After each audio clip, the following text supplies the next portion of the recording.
Hello students, मैं अभी VN science team का न्यू मेंबर आज से आप सभी के साथ जुड़ चुका हूं आपको history and political science standard 9 का first chapter sources of history पढ़ाने के लिए। So let's dive in.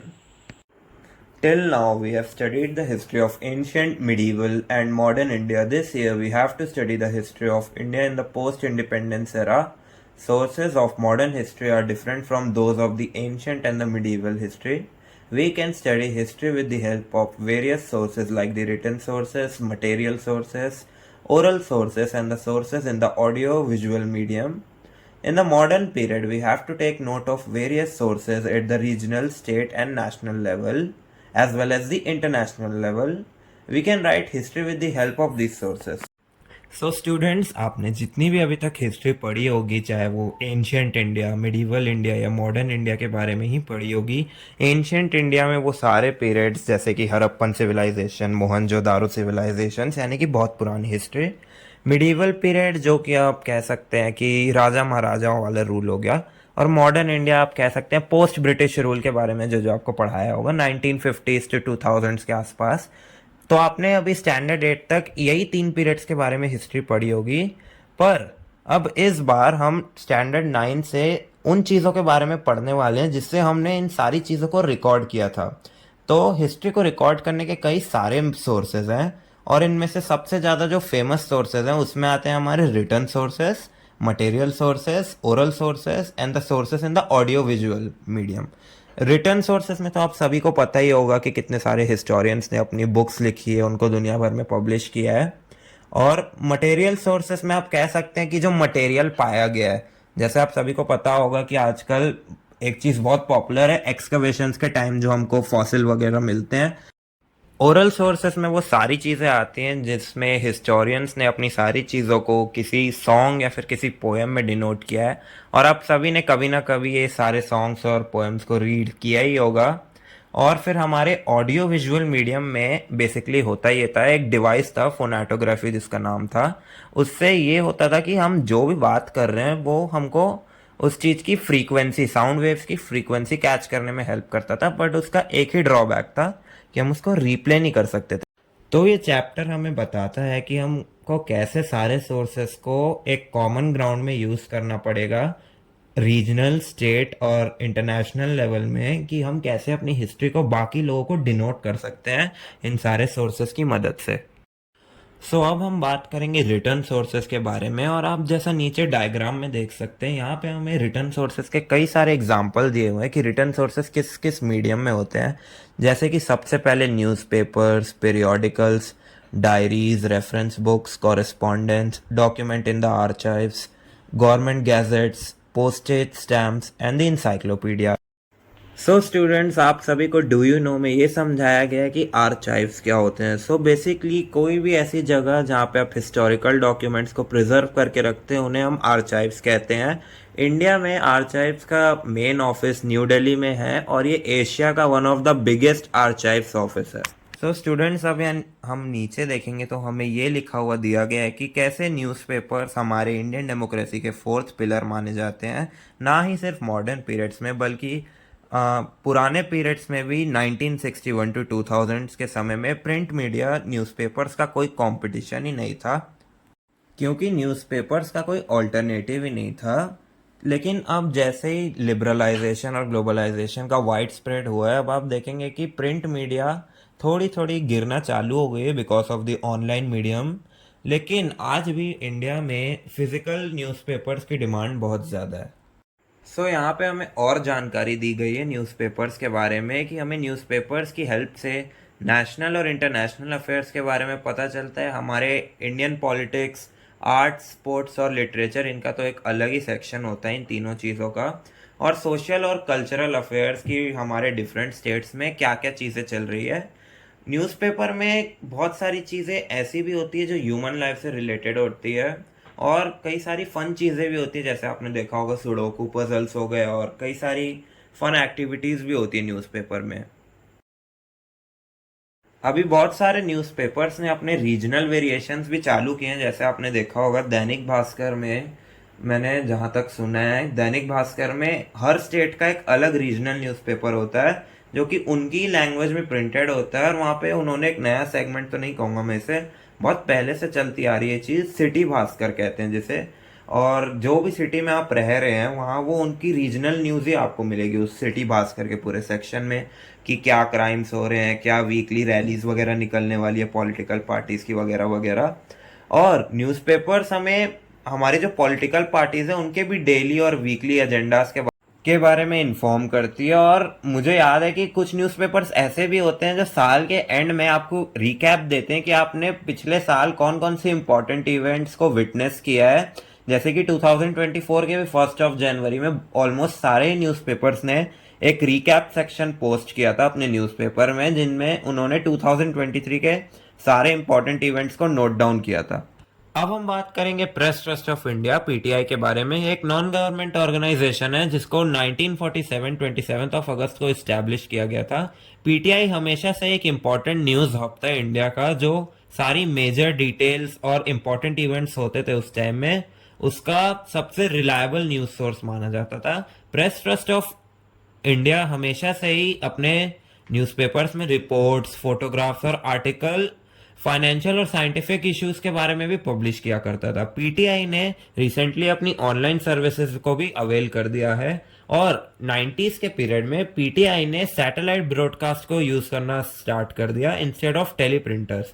इससे हुआ क्या कि जो टेलीविजन की मास मीडिया ऑडियंस थी वो पीटीआई की तरफ खींची चली गई, और इससे पीटीआई का ट्रस्ट भी और बढ़ा लोगों के बीच में। और ये एक काफी इंपॉर्टेंट चीज है हमारी मॉडर्न हिस्ट्री इंडिया की डिनोट करने के लिए।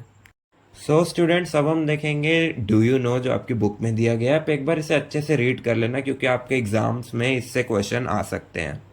हमारे पहले डू यू नो में हमें ये बताया गया है कि अमंग द प्रिंट मीडिया, जो हमारे पब्लिकेशन डिवीजन में गवर्नमेंट ऑफ इंडिया की जितनी भी एनुअल इन्फॉर्मेशन दी गई है वो सारी बहुत ही ज़्यादा ट्रस्टवर्दी और यूनिक है। और हमें यहाँ पे एक एग्जांपल दिया गया है कि कैसे जो ब्रॉडकास्टिंग डिपार्टमेंट है इंडिया का वो 2000 में सेटल अप किया गया था। और उनकी एक एनुअल रेफरेंस बुक होती थी और इस बुक का नाम था research reference and training department. अब यहाँ पे सारी यूजफुल इंफॉर्मेशन गिवन होती थी, जैसे कि कोई भी ज़मीन, उसके पीपल, हमारे इंडिया के national emblems, political system, defence, education, cultural events और डेवलपमेंट, साइंस और टेक्नोलॉजी की फील्ड में। यहाँ पे हमें इन्वायरमेंट, हेल्थ और फैमिली वेलफेयर के बारे में भी सारी चीज़ें बताई जाती थी। हमें यहाँ पे इकोनॉमिक्स के भी सारे छोटे और माइनर डिटेल्स के बारे में बताया जाता था, कि जैसे फाइनेंस हो गया, planning, agriculture, water conservation, rural development, food and civil supplies. यहाँ पे हमें एनर्जिकल इंडस्ट्रीज और ट्रेड और ई कॉमर्स के बारे में भी सारी चीज़ें बताई जाती थी। और भी कई सारी मेजर चीज़ें जैसे कि transport, communication, labor, housing, laws and statutes, youth and sports department, etc. It is possible for us to write history with the help of such information. So students, ये सारी चीज़ें एक स्मॉल बुक, रिसर्च रेफरेंस वाली जो book है, ये भी हमारी बहुत हेल्प कर सकती है हमारे रिटर्न फॉर्म में हिस्ट्री को डिनोट करने के लिए। हमारे दूसरे डू यू नो में हमें ये बताया गया है कि इंडियन गवर्नमेंट ने 1977 में जल कूपर स्टैम्प को लॉन्च किया। जल कूपर एक इंटरनेशनली अक्लेम्ड फिलैटिस्ट थे। फिलैटलिस्ट का मतलब वो इंसान जो कि स्टैम्प्स कलेक्ट करने में माहिर हो और जनरली बहुत एक्नॉलेज किया जाता हो स्टैम्प्स कलेक्शन के मामले में। कूपर, जो कि एक एक्सपर्ट स्टैम्प जर्नल थे, उनका जन्म एक पारसी हाउस होल्ड मुंबई में हुआ था। कूपर ने इंडिया के स्टैम्प जर्नल को भी एडिट किया था। उन्होंने इंडिया के पहले फिलैटिक ब्यूरो को फाउंड किया था और ये ऑफिस स्टैम्प्स कलेक्ट करता था अक्रॉस द वर्ल्ड। ये इंडिया के फिलैटलिक सोसाइटी के एम्पायर के भी फाउंडर थे। आगे जाकर उन्होंने इसी सब्जेक्ट में कई सारी बुक्स भी लिखी और उनका एक पिवोटियल रोल था इंडिया के पोस्टेज स्टैम्प कल्चर को एक इंटरनेशनल लेवल में पहुंचाने का। उन्होंने अपना करियर एक पोस्टेज स्टैम्प कलेक्टर से शुरू किया था, लेकिन कूपर ने थ्रू आउट हिज करियर बहुत अच्छी एक्सपर्टीज एज अ फिलैटलिस्ट एक इंटरनेशनल लेवल में अचीव कर ली थी। और इंडियन गवर्नमेंट ने जो इनका 1977 में स्टैम्प निकाला था, जो कि आप अभी यहाँ नीचे डायग्राम में देख सकते हैं, वो ये सिग्निफाई करता है कि इनका कितना बड़ा कंट्रीब्यूशन था इंडिया के पोस्टेज स्टैम्प कल्चर को पूरी दुनिया में स्प्रेड आउट करने का।